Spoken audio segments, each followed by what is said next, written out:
皆さん、こんにちは。今日の動画では、日本語のオノマトペについてお話しします。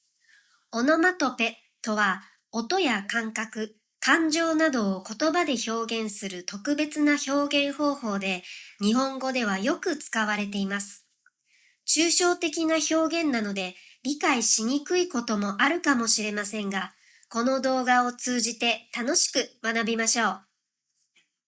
ぜひ、グッドボタンとチャンネル登録をしてくださいね。応援よろしくお願いします。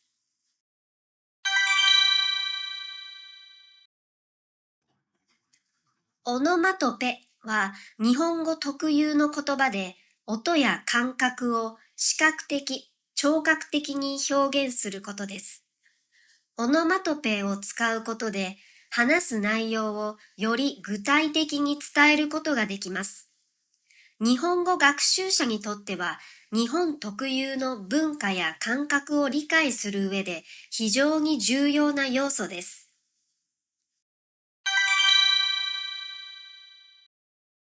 擬音語。擬音語は実際の音を表現する言葉です。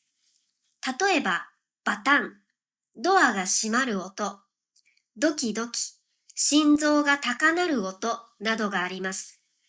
これらは音そのものを模倣しているため、覚えやすいですが、使い方に注意が必要です。擬態語。擬態語は物事の状態や動き、様子を表現する言葉です。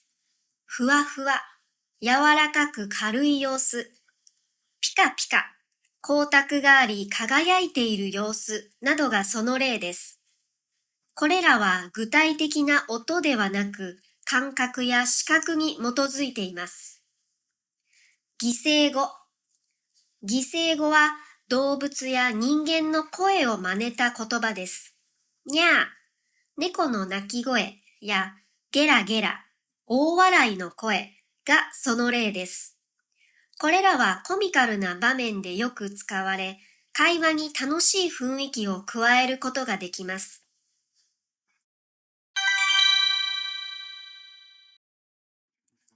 では、具体的に外国人の方が理解しにくい日本語のオノマトペをいくつかご紹介していきましょう。ふわふわ。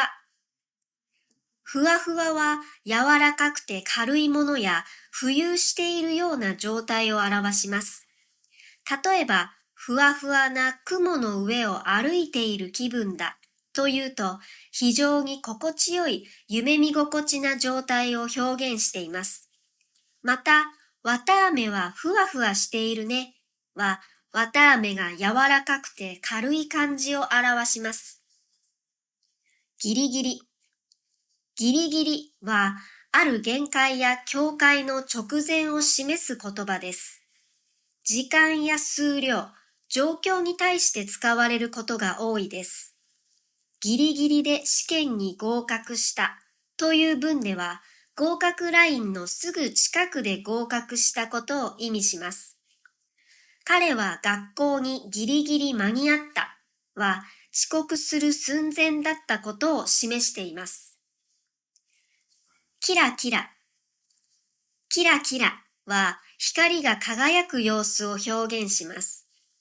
例えば、夜空の星がキラキラと輝いているは星の輝きを表す良い例です。また、彼女の目はキラキラしているというと、目が輝いていて活気がある様子を表します。くるくる。くるくるは回転する動きや変化の速さを示します。子供たちが公園でくるくると回って遊んでいるは回転して遊ぶ様子を表しています。また、彼の考えはくるくる変わるというと、意見や考えが頻繁に変わることを示します。ワクワク。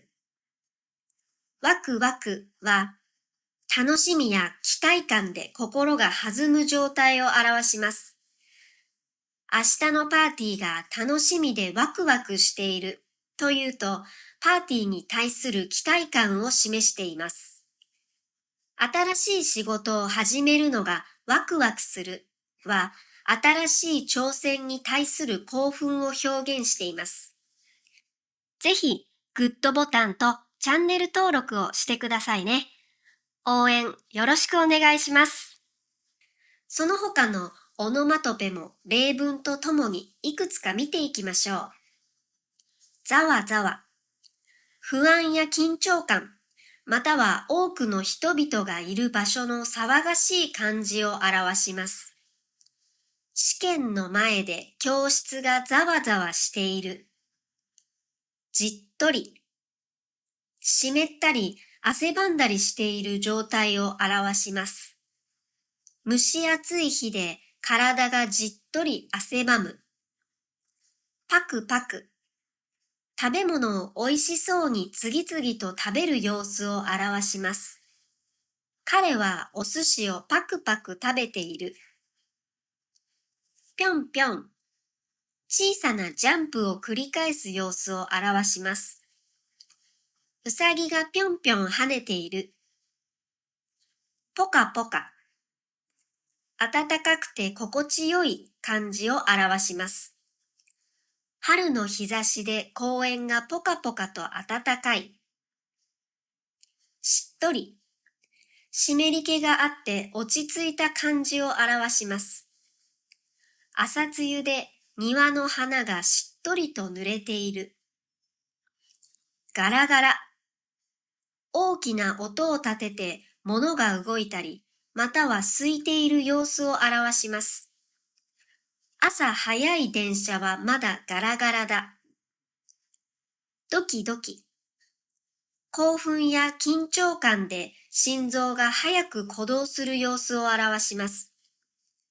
初めてのデートで彼女の前に立つと胸がドキドキした。ぎゅうぎゅう、物が詰まっている様子や強く押しつぶす感じを表します。満員電車で乗客がぎゅうぎゅう詰めになっている。つるつる、滑りやすく表面が滑らかな様子を表します。新しい靴の底がつるつるで歩くたびに滑りそうになる。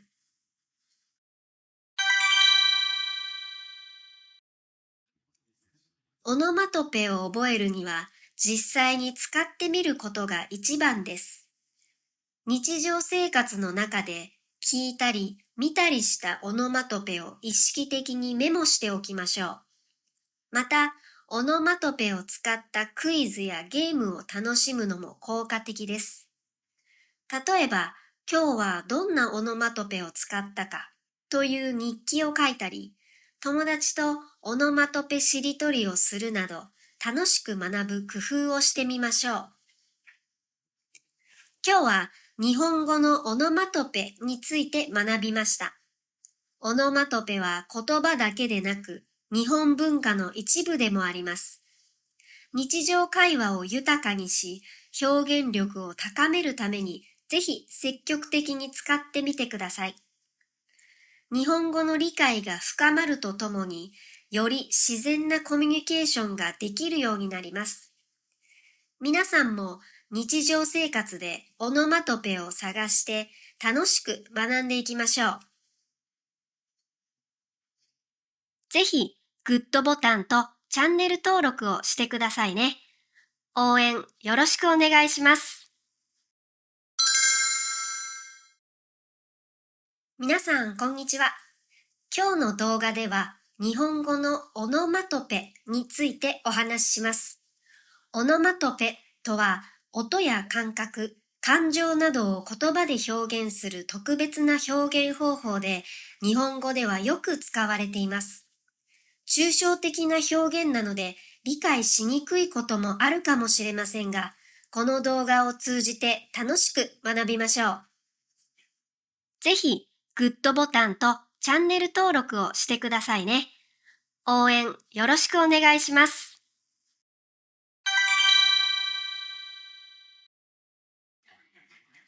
オノマトペは日本語特有の言葉で音や感覚を視覚的、聴覚的に表現することです。オノマトペを使うことで話す内容をより具体的に伝えることができます。日本語学習者にとっては日本特有の文化や感覚を理解する上で非常に重要な要素です。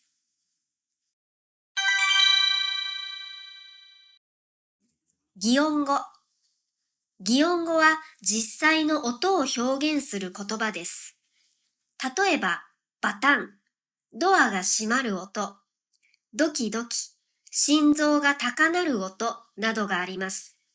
これらは音そのものを模倣しているため、覚えやすいですが、使い方に注意が必要です。擬態語。擬態語は物事の状態や動き、様子を表現する言葉です。ふわふわ、柔らかく軽い様子、ピカピカ、光沢があり輝いている様子などがその例です。これらは具体的な音ではなく、感覚や視覚に基づいています。擬声語。擬声語は動物や人間の声を真似た言葉です。にゃー、猫の鳴き声やゲラゲラ、大笑いの声がその例です。これらはコミカルな場面でよく使われ、会話に楽しい雰囲気を加えることができます。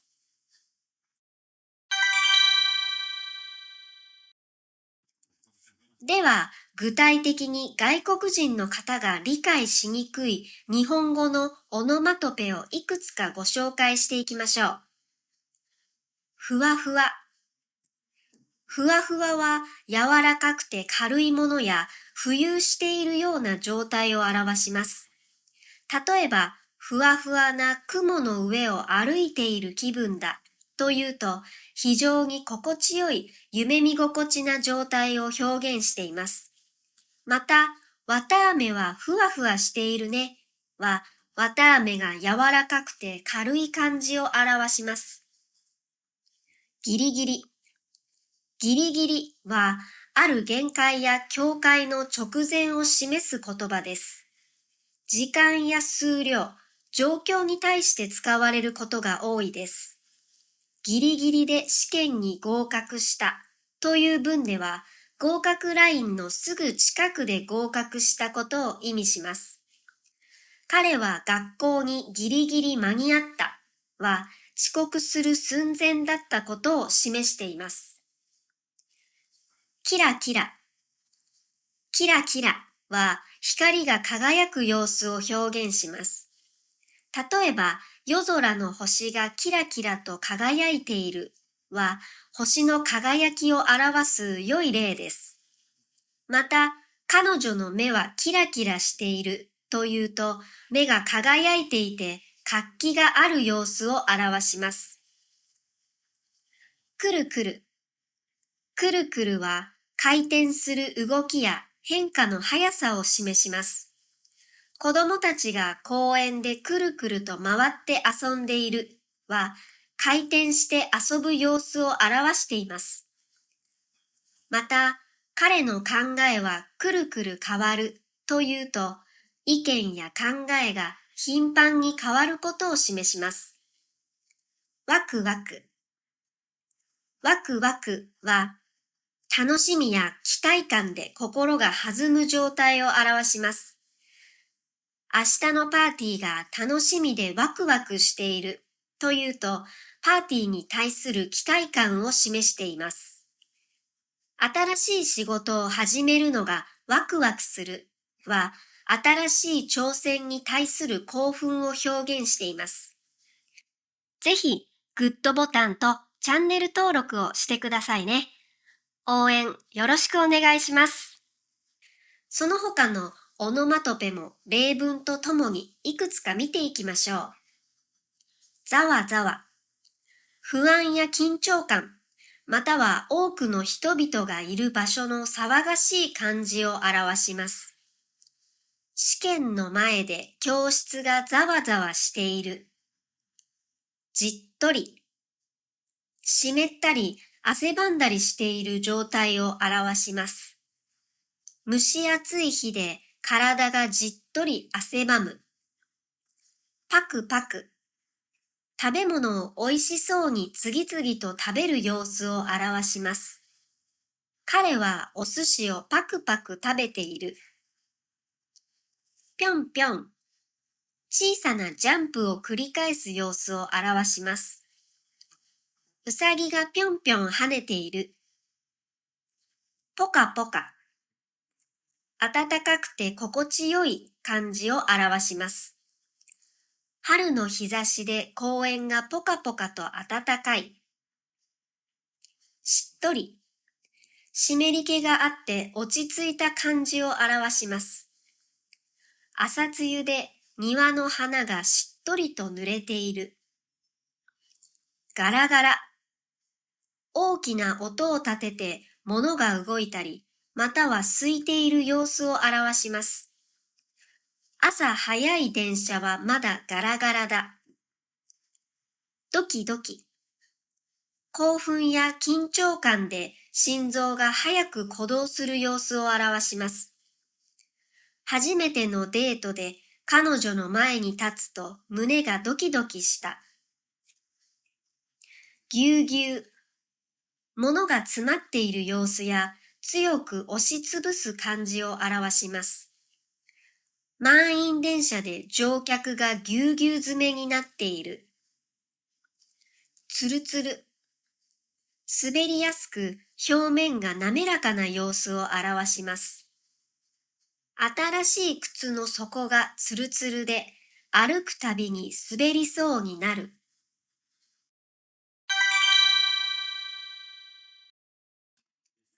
オノマトペを覚えるには実際に使ってみることが一番です。日常生活の中で聞いたり見たりしたオノマトペを意識的にメモしておきましょう。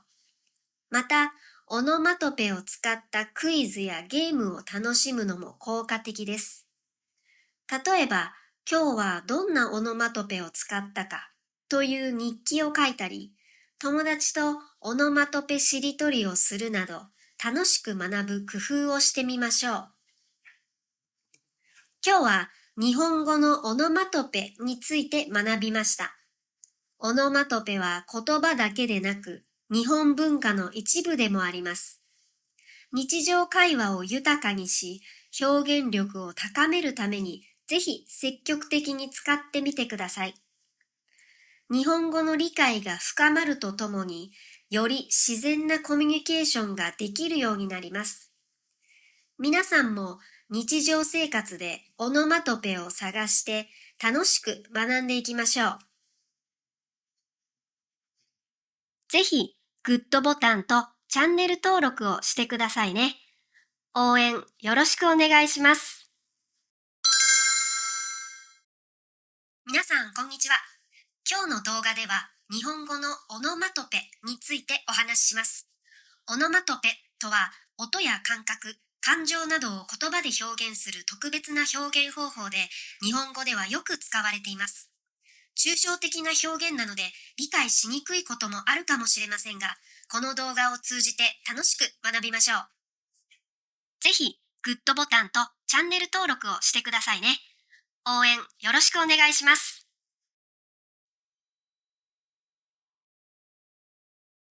オノマトペは日本語特有の言葉で、音や感覚を視覚的、聴覚的に表現することです。オノマトペを使うことで、話す内容をより具体的に伝えることができます。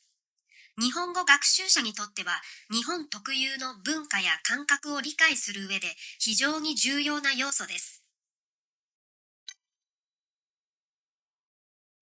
擬音語。擬音語は実際の音を表現する言葉です。例えば、バタン、ドアが閉まる音、ドキドキ、心臓が高鳴る音などがあります。これらは音そのものを模倣しているため、覚えやすいですが、使い方に注意が必要です。擬態語。擬態語は物事の状態や動き、様子を表現する言葉です。ふわふわ、柔らかく軽い様子、ピカピカ、光沢があり輝いている様子などがその例です。これらは具体的な音ではなく、感覚や視覚に基づいています。擬声語。擬声語は動物や人間の声を真似た言葉です。にゃー、猫の鳴き声やゲラゲラ、大笑いの声がその例です。これらはコミカルな場面でよく使われ、会話に楽しい雰囲気を加えることができます。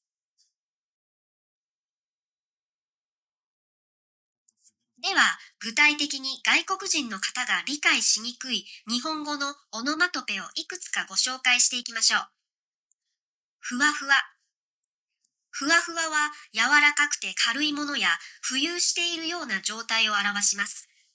例えば、ふわふわな雲の上を歩いている気分だというと、非常に心地よい夢見心地な状態を表現しています。また、わたあめはふわふわしているねは、わたあめが柔らかくて軽い感じを表します。ギリギリ。ギリギリは、ある限界や境界の直前を示す言葉です。時間や数量、状況に対して使われることが多いです。ギリギリで試験に合格したという文では、合格ラインのすぐ近くで合格したことを意味します。彼は学校にギリギリ間に合ったは、遅刻する寸前だったことを示しています。キラキラ。キラキラは光が輝く様子を表現します。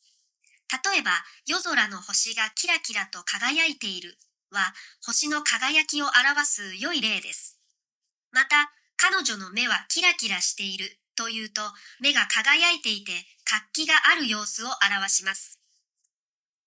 くるくる。くるくるは回転する動きや変化の速さを示します。子供たちが公園でくるくると回って遊んでいるは、回転して遊ぶ様子を表しています。また、彼の考えはくるくる変わるというと、意見や考えが頻繁に変わることを示します。ワクワク。ワクワクは、楽しみや期待感で心が弾む状態を表します。明日のパーティーが楽しみでワクワクしているというと、パーティーに対する期待感を示しています。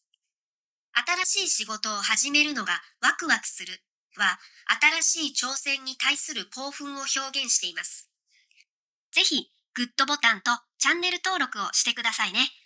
応援よろしくお願いします。その他のオノマトペも例文とともにいくつか見ていきましょう。ざわざわ。不安や緊張感、または多くの人々がいる場所の騒がしい感じを表します。試験の前で教室がざわざわしている。じっとり。湿ったり汗ばんだりしている状態を表します。蒸し暑い日で体がじっとり汗ばむ。パクパク。食べ物を美味しそうに次々と食べる様子を表します。彼はお寿司をパクパク食べている。ぴょんぴょん。小さなジャンプを繰り返す様子を表します。うさぎがぴょんぴょん跳ねている。ポカポカ。暖かくて心地よい感じを表します。春の日差しで公園がポカポカと暖かい。しっとり。湿り気があって落ち着いた感じを表します。朝露で庭の花がしっとりと濡れている。ガラガラ。大きな音を立てて物が動いたり、または空いている様子を表します。朝早い電車はまだガラガラだ。ドキドキ。興奮や緊張感で心臓が早く鼓動する様子を表します。初めてのデートで彼女の前に立つと胸がドキドキした。ぎゅうぎゅう。物が詰まっている様子や強く押しつぶす感じを表します。満員電車で乗客がぎゅうぎゅう詰めになっている。つるつる。滑りやすく表面が滑らかな様子を表します。新しい靴の底がつるつるで歩くたびに滑りそうになる。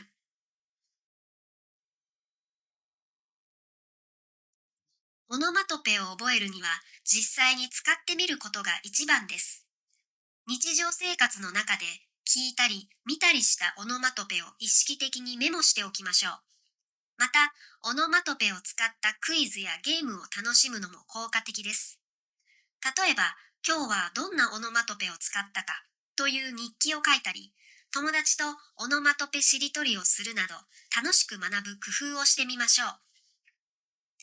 今日は日本語のオノマトペについて学びました。オノマトペは言葉だけでなく、日本文化の一部でもあります。日常会話を豊かにし、表現力を高めるために、ぜひ積極的に使ってみてください。日本語の理解が深まるとともに、より自然なコミュニケーションができるようになります。皆さんも日常生活でオノマトペを探して楽しく学んでいきましょう。ぜひ、グッドボタンとチャンネル登録をしてくださいね。応援よろしくお願いします。皆さん、こんにちは。今日の動画では、日本語のオノマトペについてお話しします。オノマトペとは、音や感覚、感情などを言葉で表現する特別な表現方法で、日本語ではよく使われています。抽象的な表現なので、理解しにくいこともあるかもしれませんが、この動画を通じて楽しく学びましょう。ぜひ、グッドボタンとチャンネル登録をしてくださいね。応援よろしくお願いします。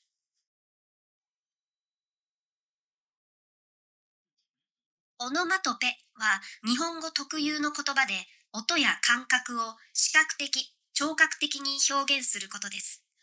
オノマトペを使うことで、話す内容をより具体的に伝えることができます。日本語学習者にとっては、日本特有の文化や感覚を理解する上で非常に重要な要素です。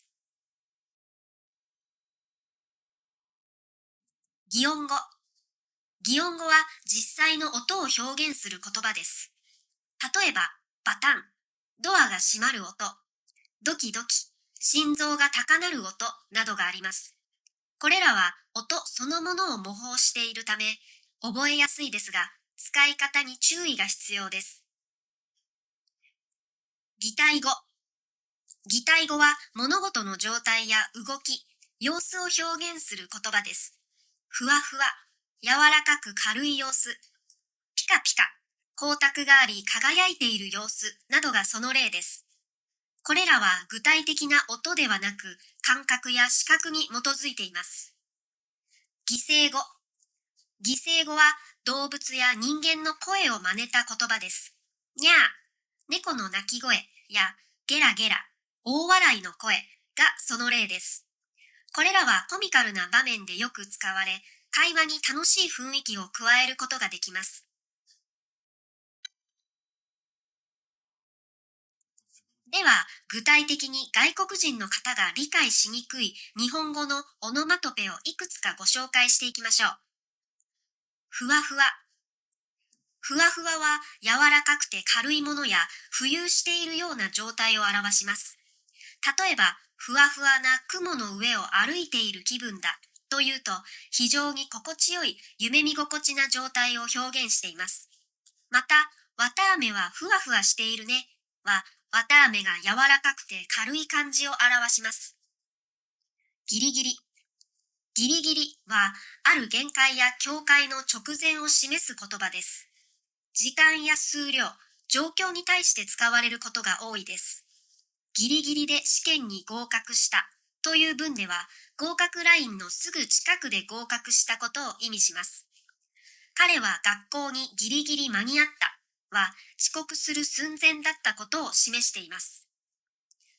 キラキラ。キラキラは光が輝く様子を表現します。例えば、夜空の星がキラキラと輝いているは、星の輝きを表す良い例です。また、彼女の目はキラキラしているというと、目が輝いていて活気がある様子を表します。くるくる。くるくるは回転する動きや変化の速さを示します。子供たちが公園でくるくると回って遊んでいるは、回転して遊ぶ様子を表しています。また、彼の考えはくるくる変わるというと、意見や考えが頻繁に変わることを示します。ワクワク。ワクワクは、楽しみや期待感で心が弾む状態を表します。明日のパーティーが楽しみでワクワクしているというと、パーティーに対する期待感を示しています。新しい仕事を始めるのがワクワクするは、新しい挑戦に対する興奮を表現しています。ぜひ、グッドボタンとチャンネル登録をしてくださいね。応援よろしくお願いします。その他のオノマトペも例文とともにいくつか見ていきましょう。ざわざわ。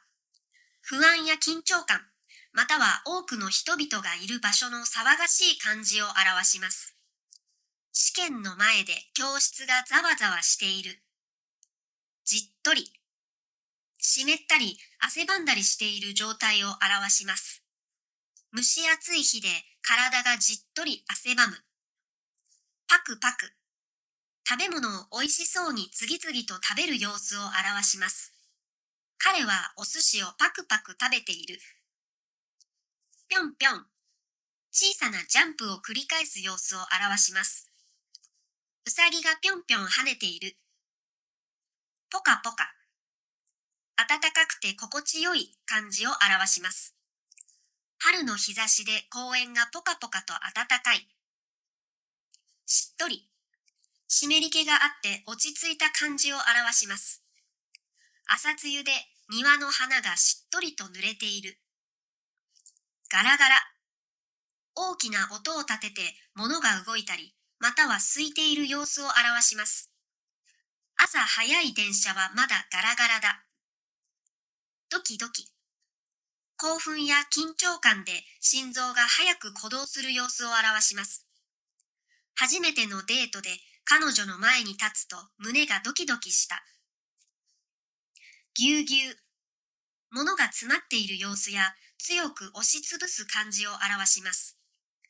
満員電車で乗客がぎゅうぎゅう詰めになっている。つるつる。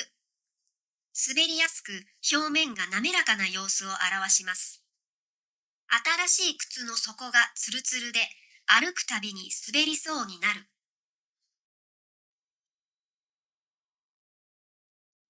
オノマトペを覚えるには実際に使ってみることが一番です。日常生活の中で聞いたり見たりしたオノマトペを意識的にメモしておきましょう。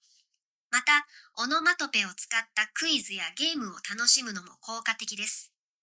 例えば、今日はどんなオノマトペを使ったかという日記を書いたり、友達とオノマトペしりとりをするなど楽しく学ぶ工夫をしてみましょう。今日は日本語のオノマトペについて学びました。オノマトペは言葉だけでなく日本文化の一部でもあります。日常会話を豊かにし、表現力を高めるためにぜひ積極的に使ってみてください。日本語の理解が深まるとともに、より自然なコミュニケーションができるようになります。皆さんも日常生活でオノマトペを探して楽しく学んでいきましょう。最後まで動画を見てくださってどうもありがとうございました。ぜひグッドボタンとチャンネル登録をしてくださいね。応援よろしくお願いします。